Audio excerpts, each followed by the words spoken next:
Greetings, all greetings. A little bit different day today. Can't see the mountains.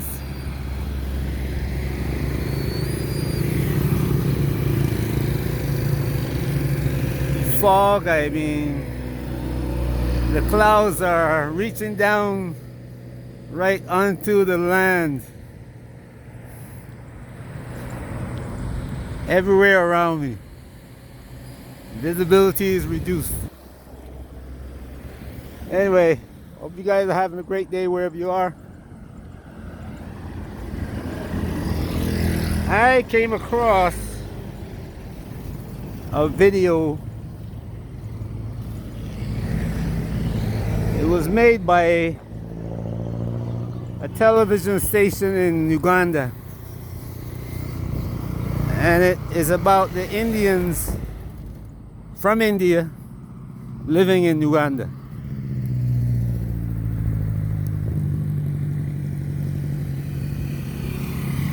And the title of the video is Indians in Uganda are now demanding to be called Africans. It tells a story about, it says the total number of Indians in Uganda is 27,000, roundabout. And that these 27,000 Indians, they form their own Indian organization that they can pressure the Ugandan government into giving them status as tribal Africans in Uganda. They want to be known as the Indi, Garindi, something like that.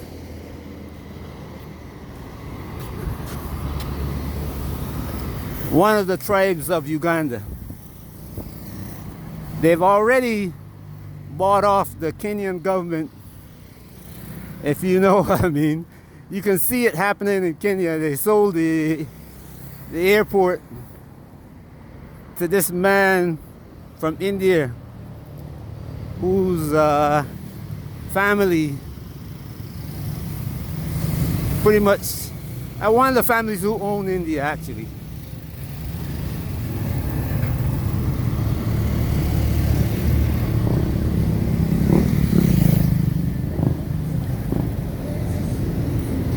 Our Bani family,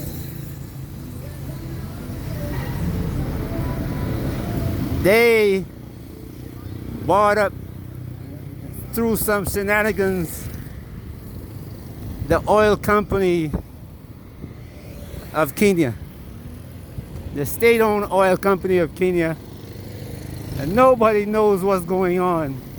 The politicians been paid off. And when the Kenyans, there's one journalist in Kenya, when he discovered it, he started talking about it, and everybody jumped on him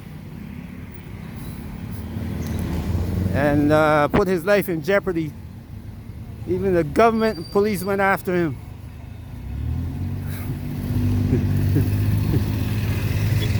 Anyway, they have gained status as tribes, the 54th tribe of Kenya.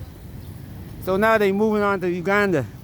And I imagine somehow they're going to extend this process all the way to Gambia, because there's several, Gambia is pretty much Indian, Lebanese owned. So all across Africa, this process is going to be put in place. But some of the things that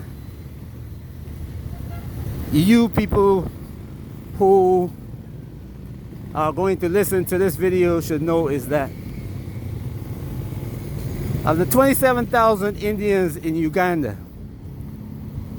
they pay 70%. These are factual things now. This is from government organizations, that they pay 70% of the taxes collected in Uganda. Just think about that. So it means that millions of other Ugandans are only paying 30% of the taxes that are collected in Uganda. Politicians that make billions of dollars paying only 30%.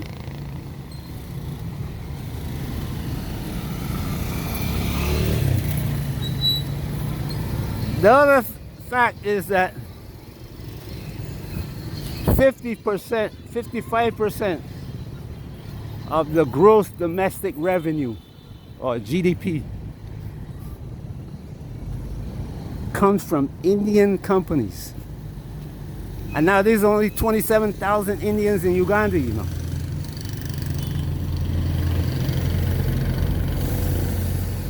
$27,000 Indians, 55% of the GDP of Uganda. They control. Companies they own control 55%. 70%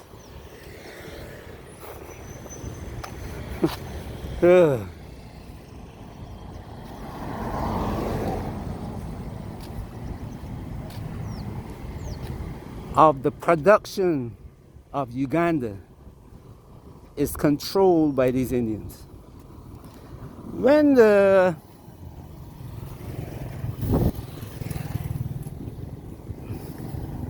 journalists who were asking the Indians about their part of Uganda and why they want to be a tribe,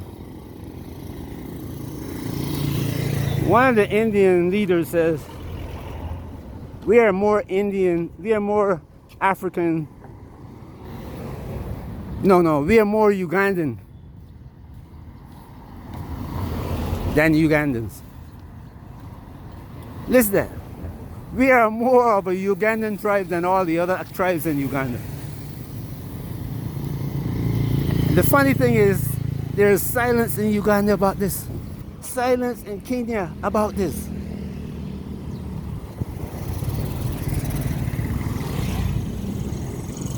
$27,000 people controlling 70% of the businesses in your country. You are a Ugandan president. Why is it that your people, and I imagine that the other 30% is owned by Caucasians, maybe Chinese, a few Ugandans sprinkled in there. But another thing that caught my attention is that there's one Ugandan. There are three states. There are three states of people in Uganda. On the top of the list is the Caucasian, the European. Then the second tier, there are three tiers now. The first tier is Caucasian. The second tier is Indian. And at the bottom is Ugandan. I imagine the Ugandan president, Museveni, know this. But him and all the other leaders in Uganda are silent about it.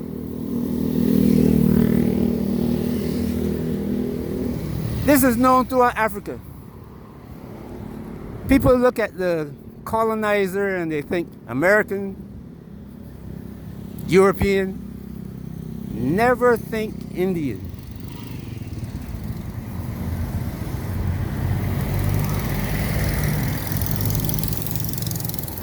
Never.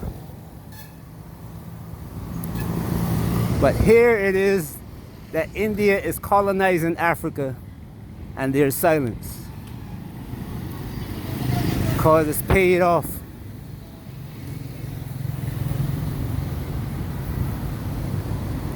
The same thing across Africa is Ruto is making rounds selling his pitch, the deal they made with Germany.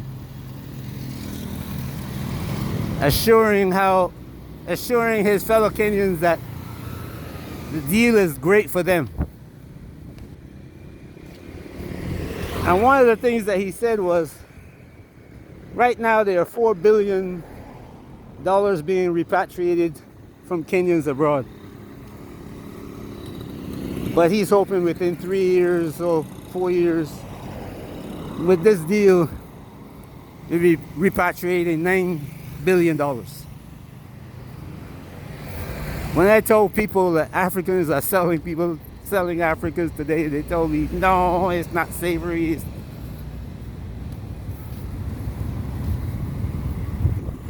But the proof is there. The proof is there. I told you, these people are coming back.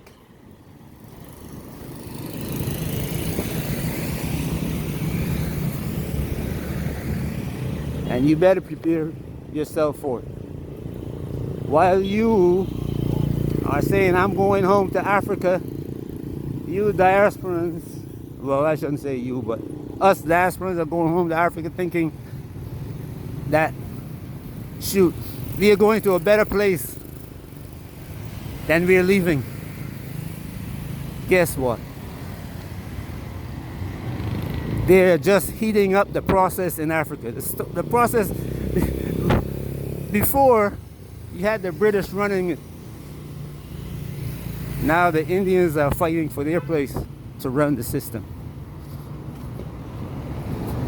Corrupted all the leaders.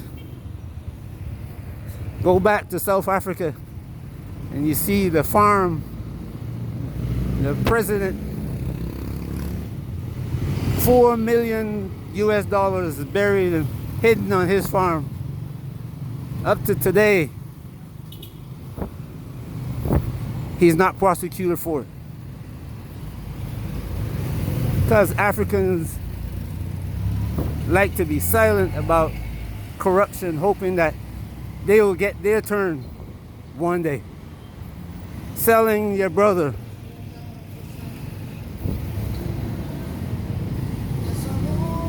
To get what they think is riches. Have a house in America or Europe. Big European cars. And when you talk about these things, you got people from the diaspora who will jump on you and criticize you. You got people from Africa saying,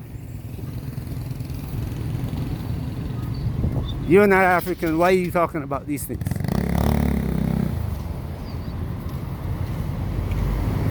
You better close your mouth.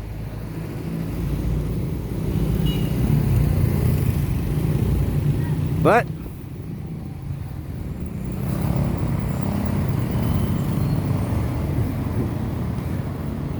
I hope you diasporans that are in Kenya and everywhere else in Africa paying attention to what's going down, so you can avoid the hell when it breaks loose.